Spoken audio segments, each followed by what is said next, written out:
할렐루야. 잘 오셨습니다. 이 자리에 하나님 오늘도 함께 하십니다. 믿으십니까? 네. 여러분들의 믿음은 하나님께서 반드시 보고 계십니다. 그리고 그 믿음에 따라 하나님도 반드시 많은 역사하심을 나타내 주실 것입니다. 그러한 기대함을 가지고 이 시간 나아가시고 그러한 기대한 마음으로 매일을 살아가시는 우리 성도님들 되시기를 부탁드리겠습니다. 우리 좌우 앞뒤에 계신 분들과 이렇게 인사하겠습니다. 잘 오셨습니다. 잘 오셨습니다. 네, 또 이렇게 인사할까요? 오늘도 은혜 많이 받으세요. 네. 참 재밌는 일이 있어요. 뭐냐면 이게 이제 영상이 유튜브로 나가지 않습니까? 인사할 때 목소리가 적잖아요. 그럼 사람들 그래요. 수요예배 적게 나왔나 봐. 이렇게 목소리가 크잖아요. 오늘은 많이 나왔나 봐. 사람들이 이렇게 막 피드백을 줘요. 그러니까 아니 뭐 적게 나올 때도 있고, 아니 목소리가 적게 나올 때도 있고 크게 나올 때도 있지 뭘 그런 거 갖고 이렇게 신경 쓰냐라고 하면 아니 그냥 들려서 뭐 이렇게들 말씀들을 하시더라고요. 그래서 그거 보고 참 사람들 참 관심사가 참 다르구나라는 것을 참 느끼게 되었습니다. 아무튼 기왕에 오실 건 앞으로 크게 대답하시기를 바랍니다. 아셨죠? 네. 오늘 수요 저녁 예배는 예고해 드린 대로 우리가 또 약속한 대로 에스더서를 이제 함께 나누고자 합니다. 그래서 오늘은 에스더서 1장을 전체 나눌 텐데요. 에스더서 1장 말씀을 근거로 보이지 않지만 함께 하십니다라는 제목으로 함께 은혜를 나누고자 합니다. 말씀 제목 한번 따라해 볼까요? 보이지 않지만 함께 하십니다. 우리가 보통 기억하는 에스더라는 여인은 어떠한 여인일까요? 자신의 민족을 구한 여인입니다. 그래서 대부분의 에스더서 말씀을 우리가 나누게 되면 에스더서 4장 16절 말씀을 많이 떠올리실 것입니다. 우리 앞에 나와 있는데 한번 함께 읽어볼까요? 시작. 당신은 가서 수산에 있는 유다인을 다 모으고 나를 위하여 금식하되 밤낮 3일을 먹지도 말고 마시지도 마소서.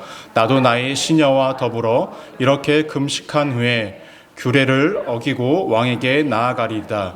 죽으면 죽으리이다 하니라고 이렇게 얘기합니다. 이 말씀 많이들 기억하고 계시죠? 죽으면 죽으리이다. 그 앞에는 다 기억이 안 나는데 죽으면 죽으리이다. 이 말씀을 반드시 기억하시는 것 같습니다. 이 말씀을 보면은 우리가 에스더의 믿음이 정말 대단하다라고 우리가 일반적으로 그렇게 생각을 하게 됩니다. 하지만 에스더서의 전체적인 그 말씀의 흐름 속에 에스더의 믿음보다 더 대단한 것은 하나님의 놀라운 일하심이, 하나님이 그들과 함께 하심을, 많은 역사하심을 보여주시는 내용이 에스더서에 가득 채워지고 있다는 거예요. 그래서 우리가 앞으로 1장부터 10장까지 에스더서를 함께 나눌 텐데요. 그 가운데에 하나님의 일하심이 어떻게 등장을 했고 인간 개인의 역사뿐만 아니라 한 민족의 역사, 세계의 역사 속에서 하나님이 어떻게 일하고 계시는지에 대해서 우리의 성도님들과 함께 나누기를 원합니다. 또 그렇게 하나님의 일하심이 우리 성도님들의 삶 가운데도 가득 채워지기를 주님의 이름으로 축원합니다. 제가 미국은 잘 모르지만 한국 같은 경우는 연말이나 이렇게 되면은 시상식 같은 거 좀 제법 많이 해요. 뭐 가요대전 뭐 이렇게 해서 시상식도 하고요. 뭐 연기대상 뭐 이런 것도 하고요. 그다음 뭐 배우들 하는 뭐 영화제 이런 것들도 많이 합니다. 근데 제가 알기로는 미국도 뭐 아메리칸 뭐 영화제 뭐 그다음에 그래미 뭐 시상식 뭐 이런 식으로 해서 많은 이렇게 시상식들을 많이 하는 걸로 알고 있습니다. 그런데 이렇게 시상식 같은 거를 할 때에 시상을 받은 사람이 보통 소감을 어떻게 이야기를 하나요? 소감을 뭐 가족들을 이야기하면서 가족들에게 감사하다라고 이야기하시는 분들도 있고, 또 어떠한 사람들은 자신이 믿는 신을 높이면서 그렇게 수상 소감을 이야기하기도 하고, 또 어떠한 사람들은 자신과 함께했던 그 스태프들에게 너무나 감사의 인사를 표하고 함께했던 배우들에게 감사의 인사를 이렇게 표현하는 사람들도 있곤 합니다. 좀 오래됐지만요, 예전에 황정민이라는 남자 배우가 한국에 있어요. 근데 그 사람이 나무주연상을 받으면서 이런 소감을 했었습니다. 뭐라고 했었냐면 이렇게 이야기를 합니다. 솔직히 저는 항상 사람들한테 그래요. 일개 배우 나부랭이라고. 왜냐하면 60명 정도 되는 스태프들이 상을 차려놔요. 그럼 저는 그저 맛있게 먹기만 하면 되거든요. 근데 스포트라이트는 저만 받아요. 그게 너무 죄송해요 라고 이렇게 수상소감을 이야기했다라는 거예요. 이 배우는 사실 한국에서 굉장히 연기를 잘하는 연기파 배우라고 이야기를 하는데, 이 배우가 이야기하는 것은 무엇입니까? 자신은 스탭들이 만들어준 그 상 위에서 맛있게 먹기만 하면 된다라는 거예요. 그 화면 가운데 보여지는 것들은 자기 모습이지만 보여지지 않는 곳에서 많은 스탭들과 많은 배우들의 역할들로 통하여 자기가 스포트라이트를 받고 자신이 보다 더 많이 각광받는다라고 이렇게 이야기를 하고 있다는 거예요. 사실 이 같은 일은요, 우리 예배 가운데서도 분명히 나타나고 있지 않습니까? 우리가 예배를 준비할 때도 그렇습니다. 그러면 제가 목사로서 어떤 수상소감을 한다고 한번 이야기를 한번 해볼게요. 황정민 배우의 그 수상소감을 제 말로 바꿔서 한번 이야기를 해보겠습니다. 한번 말해볼까요? 이렇게 할게요. 솔직히 저는 항상 사람들한테 그래요. 저는 일개 목사거든요. 왜냐하면 많은 성도님들이 예배를 준비해요. 그럼 저는 이 자리에 올라와서 말씀만 전하면 돼요. 그런데 섬김은 저만 받아요. 그게 너무나 죄송해요. 라고 이렇게 말을 할 수 있을 것 같아요. 제가 왜 이렇게 말씀을 드릴까요? 우리가 한 예배를 드리는 데 있어서 많은 분들의 준비와 수고가 있습니다. 어떠한 분들은 친교를 위해서 아침 일찍 와서 밥을 안 치시는 분도 있고, 미리 와서 청소를 하시는 분도 있고, 미리 와서 꽃을 준비하시는 분도 있고, 이러한 모든 모습들이 모여서 어떻게 해요? 예배가 준비되어지는 것 아니겠습니까? 제가 왜 지금까지 이러한 말씀을 드렸을까요? 에스더서의 특징 중에 하나가요, 하나님이 등장하지 않는다라는 거예요. 하나님 내가 어떻게 이야기한다라는 말도 등장하지 않고요. 이들이 하나님께 나아가서 하나님을 부르는 모습도 나타나지 않습니다. 그러니까 하나님이란 단어, 여호와라는 단어, 이러한 것들이 조금도 등장하지 않아요. 네, 그럼에도 불구하고 하나님이 이스라엘 백성들과 함께하지 않으신 것일까요? 그렇지 않습니다. 하나님은 마치 자신의 백성들이 자신의 품에 거할 수 있도록 한 배우가 스텝들이 한 배우를 위해서 준비한 것처럼 우리의 삶을 그렇게 준비하고 계시다라는 것입니다. 그렇게 우리의 삶을 인도하시는 분이 하나님이시라는 거예요. 하나님은 분명히 우리 개인의 역사도 주관하시는 분이시고, 우리 교회의 역사도 주관하시는 분이시고, 이 나라의 역사도 주관하시는 분이십니다. 비록 우리의 눈에 보이지 않는다 할지라도, 우리의 눈에 나타나지 않는다 할지라도 보이지 않는 곳에서 하나님은 그 모든 역사를 주관하고 나가시는 분이 우리 하나님이시라는 것입니다. 이러한 하나님의 역사하심이 에스더서 1장부터 10장까지 내용 가운데 다 드러나고 있다는 것입니다. 1절 말씀을 보시면 이렇게 언급합니다. 이 일은 아하수에로 왕 때에 있었던 일이니, 아하수에로는 인도로부터 구스까지 127지방에 다스리는 왕이라 라고 얘기합니다. 그래서 아하수에로 왕은 누구일까요? 주일 설교가 혹시 기억나시는지 모르겠어요. 이스라엘 백성들이 하나의 나라였다가 두 개로 나눠졌죠. 남왕국, 북왕국. 근데 북왕국은 아수르한테 멸망을 하게 되고, 남왕국은 바벨론한테 멸망을 하게 돼서 어떻게 됩니까? 포로로 끌려가게 되어집니다. 그런데 모두가 끌려간 것이 아니라 일부만 끌려가게 됐죠. 여하튼 끌려간 다음에 이 바벨론이 망하게 돼요. 누구에게? 페르시아, 바사라는 나라에게 망하게 되어집니다. 때문에 그 페르시아 왕이었던, 그 바사 왕이었던 고레스가 뭐라고 이야기하냐면, 이스라엘 백성들에게 너네 다시금 돌아가서 너네 성전을 지어라 라고 이야기합니다. 근데 모든 사람들이 돌아갔다고 말씀했습니까? 아니죠. 일부 사람들은 남았고 일부만 돌아갔습니다. 그럼 남아있던 사람들이 누굴까요? 우리가 오늘 함께 보고 있는 에스더, 이 여인과 몇몇 사람들이 남겨져 있었다라는 거예요.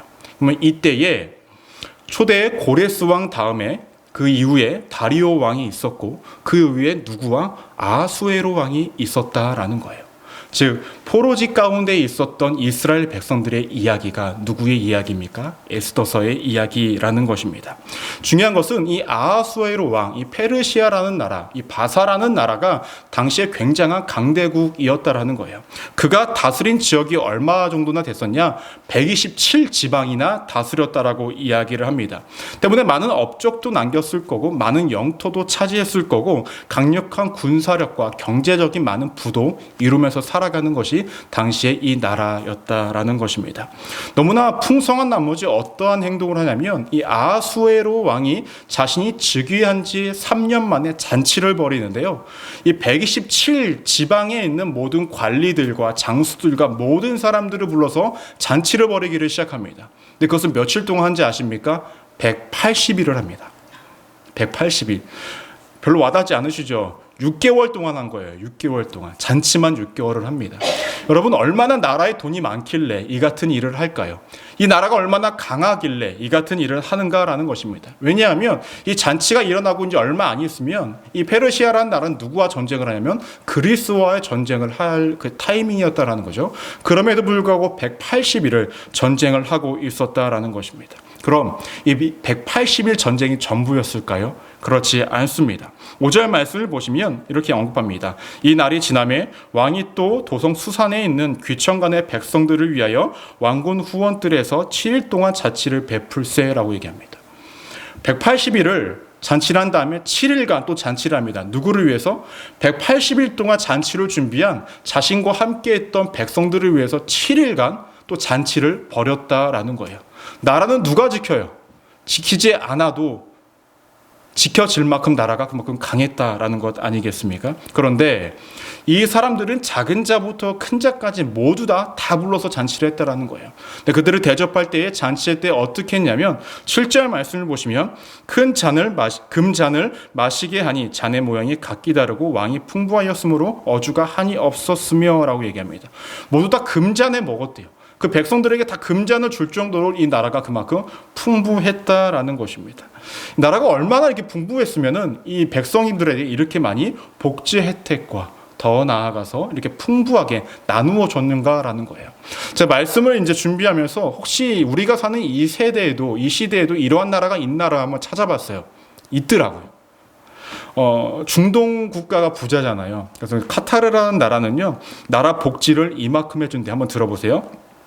월 600만 원 기본급 지급, 무상 주택 제공, 무이자 대출, 대학 졸업 후 무료로 토지를 대여해주고 10년 후에는 그 땅을 완전 줍니다. 전기세 무료, 수도세 무료, 병원 진찰비 무료, 유치원부터 대학교까지 교육 무료, 아이 출산하면 축하금 1억, 그리고 출산 후 월 230만 원씩 여성들에게 지급한다는 거예요. 이것이 한 나라에서 받는 혜택이라는 것입니다. 어마어마하죠. 예. 이런 나라가 아직까지도 있다라는 거예요. 예, 그만큼 풍성하니까 나라에 이렇게 나눠준다라는 것입니다. 그런데 아마도 당시에 이 바사라는 나라도 버금가지 않았을까 생각합니다. 백성들에게 이렇게 쉽게 나눠주고 베푸는 모습을 보면 그러한 것 같습니다. 이렇게 본다면 아하수에로 왕이 굉장히 백성들을 생각하고 백성들에게 많은 것들을 베푸는 왕처럼 보여집니다. 그런데 재밌는 것은 8절이에요. 8절 말씀으로 함께 한번 읽어볼까요? 시작. 마시는 것도 법도가 있어 사람으로 억지로 하지 않게 하니 이는 왕이 모든 국내 관리에게 명령하여 각 사람이 마음대로 하게 함이더라라고 얘기합니다. 여러분, 우리가 그 사극 같은 걸 보면은 왕이 산 것들은 어떻게 해야 돼요? 사약이라도 다 받들어 마셔야 되는 거 아닙니까? 그런데요, 오늘 말씀을 보니까요, 이 왕이 관용을 베풀고 사람들을 엄청 배려합니다. 어떻게 하냐면 술을 먹을 것들은 정말로 넘치게 준비합니다. 하지만 술을 마실 때에 그 사람이 원치 않으면 먹게 하지 마라. 남겨도 상관없어. 단 마시고자 하는 자들에게는 풍성히 먹게 하라 라고 얘기합니다. 일반적인 왕들과는 완전 다르요. 그러면 이렇게 본다면 사람들의 입장에서는, 백성들의 입장에서는 이 아하수에로 왕은 성군입니까? 아닙니까? 성군이에요.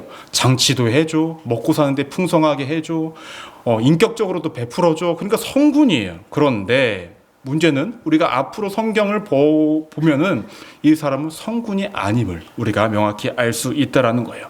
여러분, 잔치가 7일만 하고 끝났을까요? 그것도 아니래요. 9절 말씀을 보시면 제가 읽어드리겠습니다. 9절 말씀 보시면 이렇게 이야기합니다. 왕후 와스디도 아하수에로 왕궁에서 여인들을 위하여 잔치를 베푸니라 라고 얘기합니다. 여인들만을 위한 잔치도 벌려졌다라는 거예요. 도대체 이 나라는 뭐 하는 나라입니까? 잔치만 하는 나라입니까? 정말로 대단한 나라입니다. 그런데 이렇게 된 다음에 문제가 한 가지 발생이 되어집니다. 잔치가 물을 읽었을 때에 그동안의 왕은 모든 것들을 자랑한 거예요. 사실은 우리나라가 이만큼 강하다, 우리나라는 이만큼 강대국이고 돈도 많고 풍성한 나라다라는 것을 다 드러냈습니다. 잔치를 통하여서. 근데 이 왕이 마지막으로 자랑하고 싶은 한 가지가 있었어요. 그것은 무엇이냐면 자신의 와이프, 왕후인 와스디를 자랑하고 싶었습니다. 왜일까요? 성경을 보니까 이 여인이 굉장히 예뻤다라고 이야기를 합니다. 그 예쁜 모습을 자신의 와이프라고 자랑하고 싶었다라는 것입니다. 그런데 중요한 것은 이 여인이 이것을 거부합니다. 왜 거부했을까요? 성경에서 왜 거부했는지는 명확히 이야기하고 있지는 않지만 당시의 잔치라고 하면요, 남성들이 술을 먹고 방탕하고 약간 좀 문란하게 했다라는 거예요. 그럼 다 술 취해서 막 해롱해롱하고 있는 상황 가운데서 이 여인이 거기에 가서 그 남성들의 눈요깃거리가 되고 싶었을까요? 그러고 싶지 않지 않았을까요? 그래서 아마도 이 여인은, 이 왕후는 가기를 거부합니다. 그런데 여기서 거부한 것을 그래 오기 싫어? 알겠어 라고 왕이 넘기면 되는데 화를 내기를 시작합니다. 그리고 이것을 바로 잡아야 되겠다고 이야기하면서 13절에서 이렇게 이야기합니다. 왕이 사례를 아는 현자들에게 묻되 왕이 규례와 법률을 아는 자에게 묻는 전례가 있는데 라고 얘기합니다. 왕은 여기서도 자신이 인자 왕인 것처럼 보이기를 원해요. 그래서 자신이 화가 난 것을 바로 내뱉는 것이 아니라 자신에게 자문을 해줄 사람들을 모읍니다. 그리고 이것이 과거에 어떻게 이루어졌는지에 대해서 이야기를 들어요. 그런데 재미있는 것은 14절 말씀을 보시면 그때의 왕에게 가까이 하여 왕의 기색을 살피며 라고 얘기합니다. 같이 따라왔던 신하들, 왕에게 자문을 해야 할 신하들이 어떻게 행동을 합니까? 왕의 얼굴을 살폈다라는 거예요. 얼굴이 웃고 있었을까요? 아니죠. 화가 나 있었겠죠. 그럼 이 신하들은 앞으로 어떻게 이야기해야 할까요? 왕이 만족스러운 대답을 해야 하는 상황이었다라는 거예요. 이때에 이 7명의 신하 중에 무무간이라는 사람이 이렇게 이야기합니다. 왕이요, 지금 왕후가 당신의 말을 거역한 것은 단순히 당신의 말만 거역한 것이 아닙니다. 이 나라의 백성들을 무시한 거고 우리 모든 관리들을 무시하는 행동입니다. 더 나아가서 지금 이것을 가만히 내버려 두면 왕후의 행동이 모든 여인들에게 영향을 미쳐서 우리가 집에 가면 우리 와이프들이 우리 말을 안 들을 것 같습니다. 그러니 왕께서는 조서를 내려서 이것을 바로 잡아야 되는데 그 방법은 이 왕후를 폐위시켜버려야 합니다 라고 이야기를 합니다. 그래서 19절을 보시면 뭐라고 이야기하냐면 그 왕후의 자리를 그보다 나은 사람에게 주소서라고 얘기합니다. 이것을 다르게 해석하면 더 순종적인 사람을 왕으로 세워야 합니다 라고 이야기합니다. 실제로 어떻게 됩니까? 이 왕후는 폐위되어지고 그리고 조서가 전 지방에 다 뿌려집니다. 그리고 한 가정마다 모두 다 남편들의 말을 잘 들어야 한다라는 조서가 뿌려지게 됩니다. 이렇게 1장 내용이 끝납니다. 모두 다 남편 말을 잘 들어야 합니다라는 조서가 내려졌다 그러니까 다들 참! 라는 얼굴로 저기서 유일하게 남자가 저 혼자라 제가 어떻게 말씀을 드릴 수도 없는 그런 사면초가 같은 상황이 저에게 펼쳐지는 상황입니다. 그러면 지금까지 내용을 보시면 하나님이 등장하셨습니까? 단 한 번도 하나님은 등장하지 않으셨죠. 그런데 그래서 하나님의 일하심이 너무나 명확하게 등장하고 있다는 것입니다. 첫 번째로 우리가 기억하셔야 될 것은요, 하나님은 우리보다 앞서 가신다라는 거예요. 사람들이 인생을 살면서 가장 불안해하는 이유가 무엇일까요? 우리 앞일이, 우리 앞의 삶이, 미래의 삶이 어떻게 펼쳐질지 모르기 때문에 그래요. 때문에 앞일 때문에, 우리 미래 때문에 내가 무엇을 준비해야 할지, 어떻게 살아갈지 많이 불안해하는 것이 인간들의 마음이라는 것입니다. 근데 중요한 건 우리의 인간 인생의 이런 불안한 마음을 누구보다 잘 아시는 분이 누구십니까? 하나님이시라는 것입니다. 앞으로 전개되는 에스더의 말씀은 어떻게 될까요? 하만이라는 사람이 등장을 합니다. 근데 이 하만이라는 사람이 무엇을 계획하냐면 모든 유다 백성, 이스라엘 백성들을 다 죽이고자 해요. 근데 하나님께서는 이 모든 사건이 일어날 것들을 아셨기 때문에 어떻게 준비하신 것입니까? 기존에 있던 왕후 와스디를 폐위시키고 그 자리에 누구를 세우십니까? 유다인 중에 하나인 에스더를 세우신다라는 거예요. 만약에 에스더가 왕으로 세워지지 않았다라고 한다면 유다인들은, 이 이스라엘 백성들은 어떻게 됐을까요? 모두 말살되는 사건이 발생할 수밖에 없었다라는 것입니다. 하나님께 있어서 이스라엘 백성들은 약속의 백성들입니다. 물론 그들이 포로지에 있다가 자신의 약속의 땅으로 돌아가지 않는다 할지라도 여전히 하나님은 그들을 지키셔야 할 의무가 있었고 그들을 여전히 사랑하시기에 지키기를 원하셨다라는 것입니다. 때문에 우리가 여기서 너무나 중요하게 기억하셔야 할 것은 무엇이냐면은 이스라엘 백성들은 하나님께 속한 백성들이었기 때문에 하나님은 이 백성들을 위해서 일하고 계셨다라는 거예요. 즉 중요한 것은 하나님의 백성이냐 아니냐가 중요한 문제라는 거예요.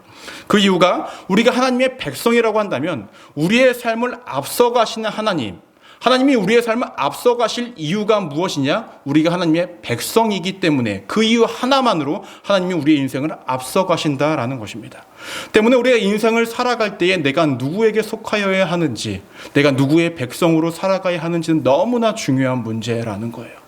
우리는 앞으로의 인생 어떻게 될지 아무것도 모르지 않습니까? 하지만 하나님이 앞서가신다라고 한다면 우리는 더 이상 두려워할 것이 없다라는 것입니다.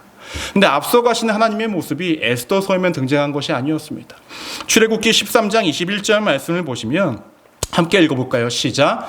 여호와께서 그들 앞에서 가시며 낮에는 구름 기둥으로 그들의 길을 인도하시고 밤에는 불 기둥을 그들에게 비추사 낮이나 밤이나 진행하게 하시니라고 얘기합니다. 광야 땅 가운데 있는 이스라엘 백성들을 인도하시는데 그 앞에 누가 먼저 가십니까? 하나님이 먼저 가고 계셨다라는 거예요.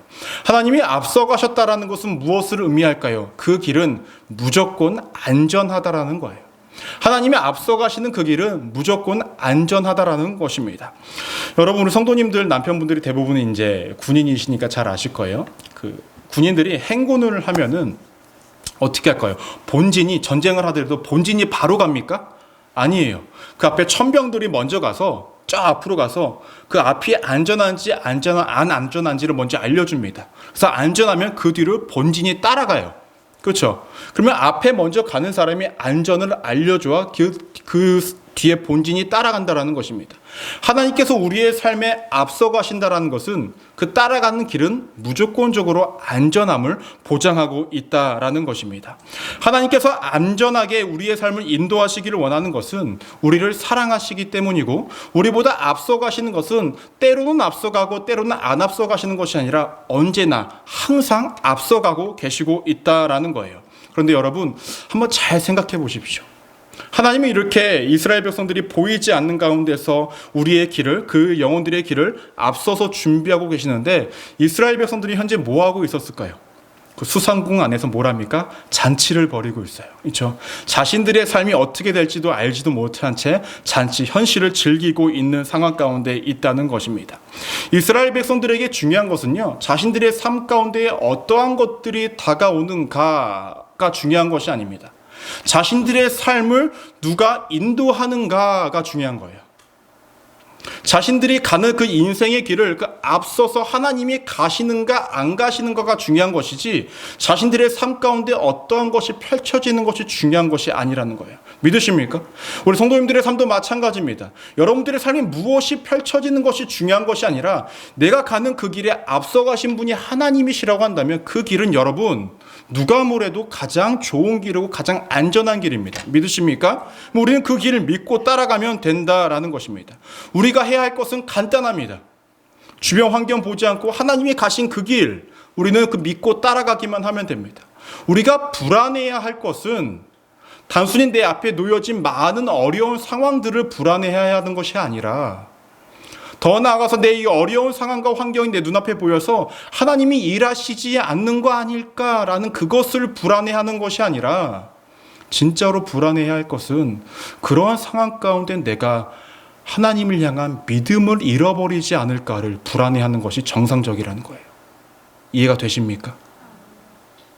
하나님은요 변치 않으십니다. 우리의 길을 항상 앞서가셔서 우리를 보호하시고 우리에게 인도하시는 거예요. 그런데 우리는 그런 하나님을 믿지 못하기 때문에 우리 안에 불안함이 생긴다라는 것입니다. 여러분 믿으십시오. 하나님이 끝까지 우리를 인도하십니다. 변치 않으신 하나님이 간헐적으로 인도하시는 것이 아니라 처음부터 끝까지 우리가 구원받은 자로서의 삶을 살아갈 때 그때 하나님 우리를 끝까지 인도하십니다. 가장 안전하게 말입니다. 앞서가시는 하나님을 언제나 인정하시고 믿고 따라가시는 우리 믿음의 성도님들 되시기를 주님의 이름으로 축원합니다. 그러면 이렇게 앞서가시는 하나님께서 자신의 백성들을 어떻게 인도하실까요? 그래서 두 번째로 우리가 기억하셔야 될 것은 하나님은 인간의 어리석음도 사용하신다라는 거예요. 한번 따라해 보실까요? 하나님은 인간의 어리석음도 사용하십니다. 여러분, 한 나라의 왕이라고 한다면 왕위에 오르기까지 정말로 많은 지식들을 습득했을 거예요. 어찌 본다면 그 나라에서 가장 지혜로워야 하는 사람이 누굽니까? 그 왕입니다. 또 왕 옆에서 많은 것들을 자문하고 도와줘야 할 신하들이 있다고 한다면 많은 지식과 지혜를 갖추고 있어야 하는 사람들이 누굽니까? 그 신하들이라는 것입니다. 그런데 그런 왕과 신하들이 현재 이 에스더서 말씀에서 어떠한 결정을 내립니까? 왕후를 폐위시키는 결정을 내립니다. 인간적으로 봤을 때 이것이 옳은 결정일까요? 그렇지 않는다라는 것입니다. 지혜로워야 하는 왕이 선택한 것은 무엇이었습니까? 자신이 갖고 있던 부와 명예, 자신의 어떤 강함을 드러내는 것을 선택했습니다. 사람들에게 잔치를 베풀고 있지만 베푸는 것 중에 자기가 추구했던 것은 무엇입니까? 나는 위대하다라는 것을 나타내고 싶었다라는 것입니다. 왕위를 폐위시키는 과정에서도 어떻게 합니까? 자신이 직접 하지 않고 회의를 열어서 어떻게 합니까? 자신이 결정하지 않는 것처럼 나는 인자한 왕이다 라는 모습을 드러내기 위해 신하들이 하는 말대로 그대로 이루어갑니다. 그럼 외부적으로 백성들이 봤을 때는 어떠한 왕입니까? 정말로 합리적인 왕이다 라고 생각을 했을 수도 있다라는 거예요. 하지만 이 왕은 정말로 지혜로운 왕이었을까요? 그렇지 않는다라는 거예요. 신하들은 어떠했습니까? 왕의 얼굴을 보고 왕에게 만족을 주기 위한 답을 합니다. 여러분, 인간적으로 한번 생각을 해보십시오. 왕후가 한 번 안 나왔다고 하는 것이 얼마나 큰 잘못입니까? 그 여인을 폐위시킬 만큼 잘못입니까? 그렇지 않습니다. 근데 이 무무간이라는 사람이 뭐라고 이야기합니까? 이것은 왕에게만 잘못한 것이 아니라 이 백성들과 모든 관리들에게 잘못하고 있는 것입니다. 이것은 더 나아가서 여인들이 말을 듣지 않는 원인이 될 것입니다라고 이 모든 것들을 부풀립니다. 실제로 일어나지도 않았고 일어날 수도 없는 일들로 가지고 왕을 옆에서 부들기고 있습니다. 가장 지혜로워야 할 부류들이 가장 어리석은 선택들을 하고 있었다라는 것입니다. 하나님은 이 왕과 이 신하들이 어떠한 선택을 하실지를 명확히 알고 계신 분입니다. 왜냐하면 인간을 창조하신 하나님이시기 때문에 어떠한 욕망과 어떠한 욕심과 어떠한 선택을 할지 명확히 알고 계시기 때문에 그 왕후의 폐위를 알고 에스더를 세우시기를 원하셨다라는 것입니다. 근데 여기서 참 흥미로운 사실 한 가지가 있습니다. 자신을 드러내기 원했고 자신을 나타내기 원했던 왕은 자신의 와이프 하나 건지지 못합니다. 그런데 여전히 자신을 드러내지 않으시고 자신을 드러내지 않으시는 그 하나님께서는 자신의 백성들을 살리고 계시다라는 거예요. 왕은 자기 와이프 하나 보호하지 못하는, 자신은 드러냈지만 와이프 하나 보호하지 못하는 무능력한 왕이었지만 자신을 드러내는 것을 원치 않으시고 자신을 드러내지 않음에도 불구하고 하나님은 자신의 백성들을 살리고 계셨다라는 것입니다. 이것이 하나님의 방법이라는 거예요. 하나님은 우리 눈에 보이지 않는다 하여도 하나님은 우리와 언제나 함께 하십니다. 믿으십니까? 우리 하나님은 우리의 눈에 보이지 않기 때문에 하나님이 더 열심으로 우리에게 더 많은 일들을 보여주실 것입니다. 왜? 나는 너와 함께하고 있다는 것을 드러내기 위해서 말입니다. 때문에 우리는 믿어야 합니다. 당장 눈앞에 보이지 않는 하나님이라 할지라도 에스더서에서 명확히 보여주시는 것은 하나님은 일하고 계시다라는 거예요.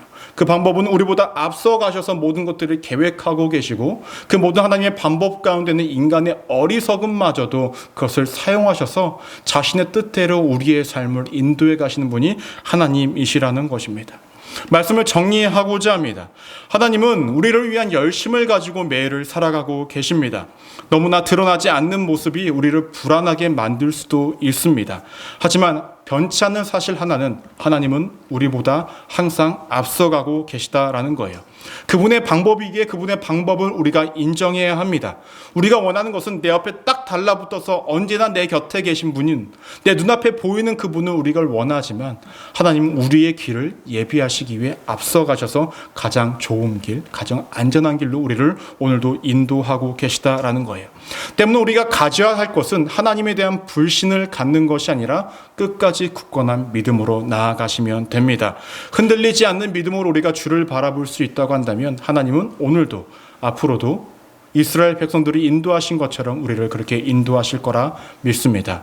때문에 이스라엘의 백성들의 그 하나님이 여전히 우리의 하나님이고 앞으로도 여러분들을 지키시고 보호하실 하나님이시라는 것을 반드시 믿고 흔들리지 않는 믿음으로 하나님이 예비하신 그 길을 묵묵히 걸어가시는 우리 믿음의 성도님들 되시기를 주님의 이름으로 축원합니다.